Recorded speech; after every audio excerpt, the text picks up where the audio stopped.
ओम श्री परमात्मने नमः। श्रीमद्भगवद्गीता अथ षोडशोऽध्यायो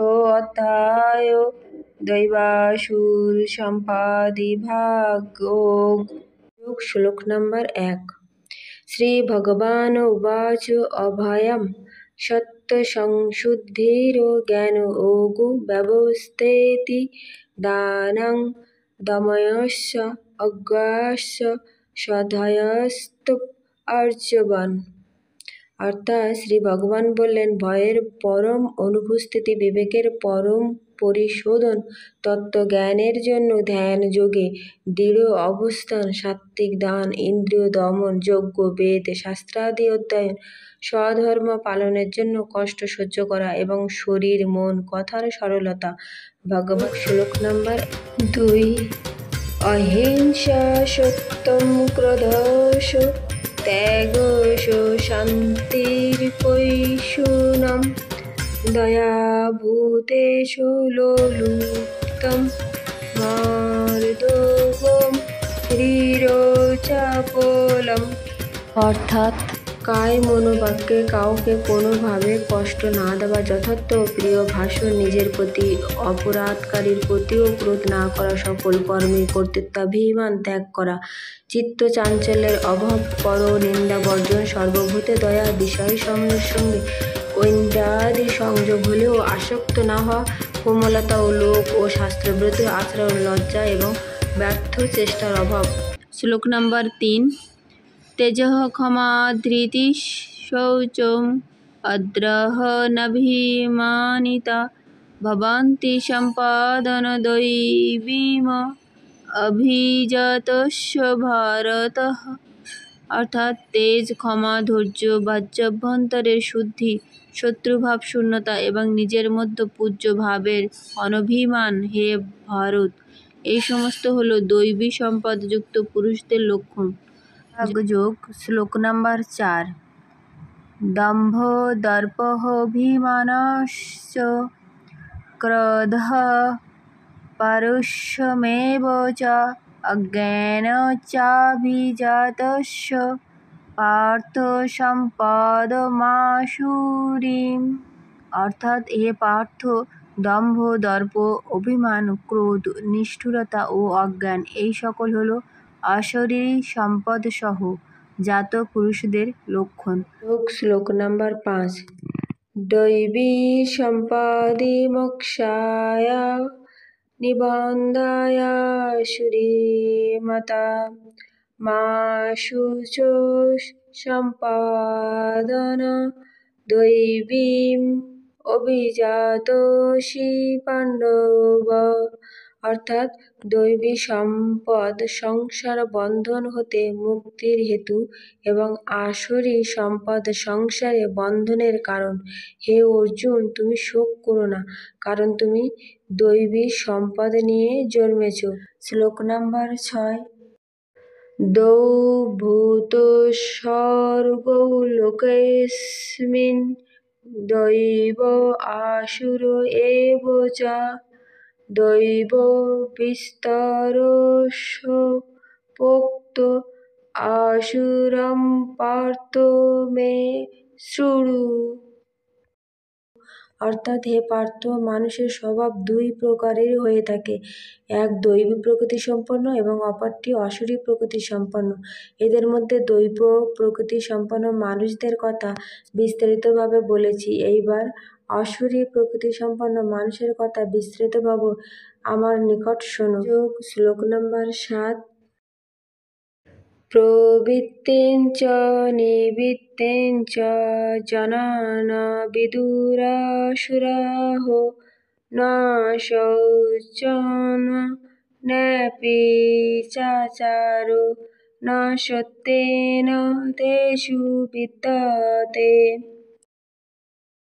অর্থাৎ আসুরী স্বভাবসম্পন্ন ব্যক্তিগণ কর্তব্য কর্মে প্রবৃত্তি এবং অকর্তব্য কর্মে নিবৃত্তি এ দুটোকেই জানে না।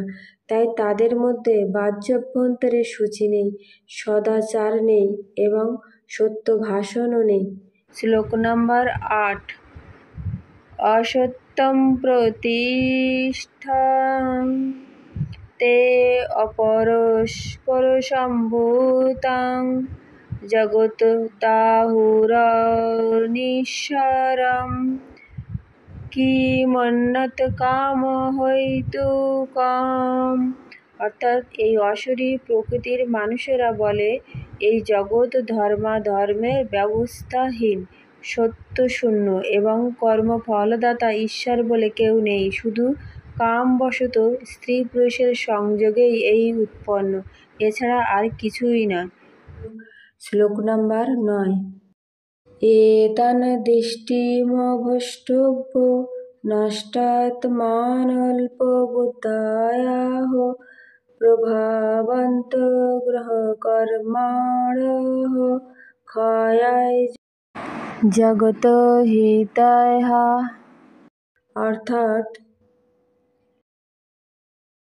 অর্থাৎ এইরূপ মিথ্যা জ্ঞান অবলম্বন করে বিকৃত স্বভাব এবং মন্দ বুদ্ধিসম্পন্ন অহিতকারী ক্রূরকর্মা ব্যক্তিগণ জগতে বিনাশের জন্য জন্মগ্রহণ করে। শ্লোক নাম্বার 10। কামামাশ্রিত্য দুষ্টুরন দম্ভমানবদাম্ভিতাঃ মহাদদ্গৃহীতস্য গ্রহাन् প্রবর্তেন্তে শুচিব্রতাঃ।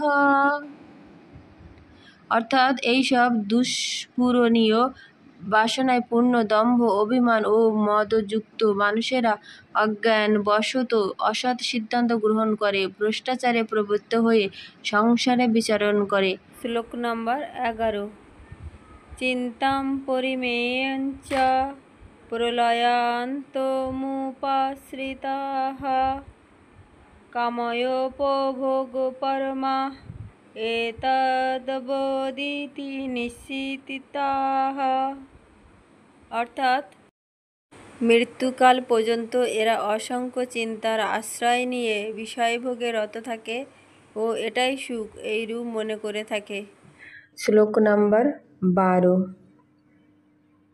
আশাপাশশয়িতোর্বর্ধঃ কামক্রোধপরায়ণাঃ ইহন্তে কামভোগার্থম অন্যায়েনার্থসঞ্চয়ান।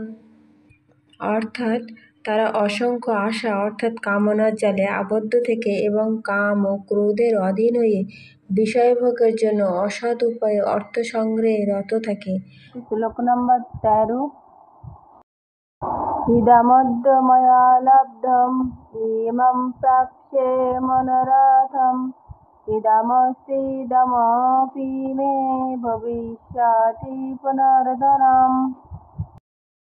অর্থাৎ তারা ভাবতে থাকে যে আজ আমার এই ধন লাভ হলো, ভবিষ্যতে আমার এই আশা পূরণ হবে, আমার এত ধন আছে, পরে আরো ধন লাভ হবে। শ্লোক নাম্বার 14। অসৌ মায়া হতশ শত্রুরহানিষ্যে চ পুরাণপি ঈশ্বরোহমহং ভোগী সিদ্ধেহম বলবান সুখী। অর্থাৎ এরা ভাবে সেই দুর্জয় শত্রুকে আমি নাশ করছি, এইবার অন্যদেরও নাশ করব। আমি ঈশ্বর ও ঐশ্বর্যভোগী, আমি পূর্বপুরুষ সম্পন্ন, বলবান এবং সুখী। জয়। শ্লোক নাম্বার 15। অঢ্যোভিজনবানস্মি কহো নাস্তি সদৃশো ময়া অক্ষেদাস্যামি মোদিষ্য ইত্য জ্ঞান বিমোহিতাঃ। অর্থাৎ এরা আরও ভাবে আমি অত্যন্ত ধনী ও অনেক আত্মীয় স্বজন পরিবেষ্টিত, আমার মতো আর কে আছে, আমি যজ্ঞ করব, দান করব, আমোদ প্রমোদ করব। শ্লোক নাম্বার 16। অনেক চিত্ত বিভ্রান্তা মোহজাল সমাবৃতাঃ প্রসক্তা কামভোগেষু পতন্তি নরকেহ শুচঃ। অর্থাৎ এই প্রকার অজ্ঞ, মোহগ্রস্ত ও নানাভাবে বিভ্রান্ত চিত্ত, মোহজাল সমাবৃত এবং বিষয়ভোগে অত্যাধিক আসক্ত আসুরী প্রকৃতির ব্যক্তিগণ ভয়ানক অপবিত্র নরকে পতিত হয়। যোগ শ্লোক নাম্বার 17। আত্মসম্ভাবিতা স্তব্ধ ধনমানবদাম্বিতাঃ অজান্তে নামযোগ্যস্তে দম্ভেনাবিধিপূর্বকম। অর্থাৎ নিজেই নিজেকে শ্রেষ্ঠ জ্ঞানকারী সেই সকল অহংকারী ব্যক্তি ধন, মান ও গর্বের সঙ্গে অবিধিপূর্বক নামমাত্র যজ্ঞের অনুষ্ঠান করে। শ্লোক নাম্বার 18। অহংকারম বলং দর্পং কামং ক্রোধেনচ সংশ্রিতাঃ মমাত্মা পরো দেহেষু প্রদিশন্তভ্যসূয়কাঃ। অর্থাৎ অহংকার, বল, দর্প, কামনা ও ক্রোধের বশবর্তী এবং অপরের নিন্দাকারী এইরূপ ব্যক্তি নিজের ও অপরের দেহে অন্তর্যামী রূপে অবস্থিত আমার প্রতি দ্বেষভাব পোষণ করে। শ্লোক নাম্বার 19। তানহং দ্বিষতঃ কুর্বন সংসারেষু নরাধমাঃ ক্ষিপাম্যজস্রমশুভান আসুরিষেব যোনিষু। অর্থাৎ সেই দেশপরায়ণ পাপাচারী ক্রূর নরাধমদের আমি এই সংসারে বারংবার আসুরী যোনিতেই নিক্ষেপ করি। 20। আসুরিং যোনিমাপন্না মূঢ়া জন্মানি জন্মানি মম প্রাপযেব কৌন্তেয় ততো আয়ন্ত্যুত্তমাং গতিম। অর্থাৎ হে অর্জুন, এই মূঢ় ব্যক্তিগণ আমাকে প্রাপ্ত না হয়ে জন্ম জন্মান্তর ধরে আসুরী যোনি প্রাপ্ত হয় এবং ক্রমে তা থেকেও অত্যন্ত নিম্ন গতি প্রাপ্ত হয়, অর্থাৎ ঘোর নরকে পতিত হয়। শ্লোক নাম্বার 21। ত্রিবিধং নরকস্যেদং দ্বারং নাশনমাত্মনঃ কামঃ ক্রোধস্তথা লোভশ্চ তস্মাদেতত্ত্রয়ং ত্যজেৎ। অর্থাৎ কাম, ক্রোধ এবং লোভ এই তিনটি নরকের দ্বারস্বরূপ এবং আত্মার হননকারী, অর্থাৎ আত্মাকে অধোগামী করে। অতএব এই তিনটি বিষবৎ ত্যাগ করা উচিত। শ্লোক নাম্বার 22।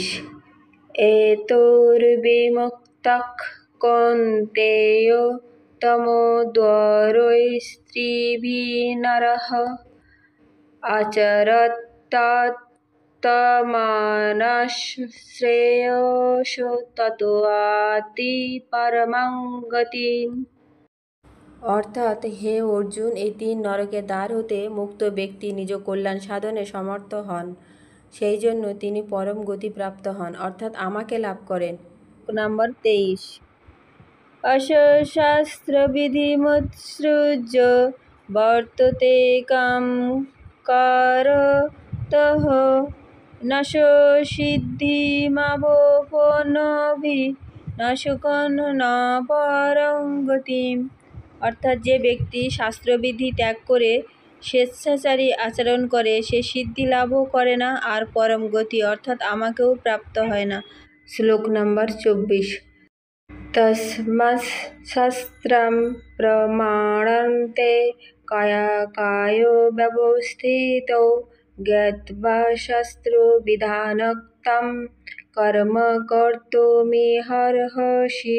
অর্থাৎ কর্তব্য ও অকর্তব্য নির্ধারণে তোমার নিকট শাস্ত্রই প্রমাণ, অর্থাৎ কর্তব্য ও অকর্তব্য নির্ধারণে শাস্ত্রবিধি জেনে তোমার কর্ম করা উচিত।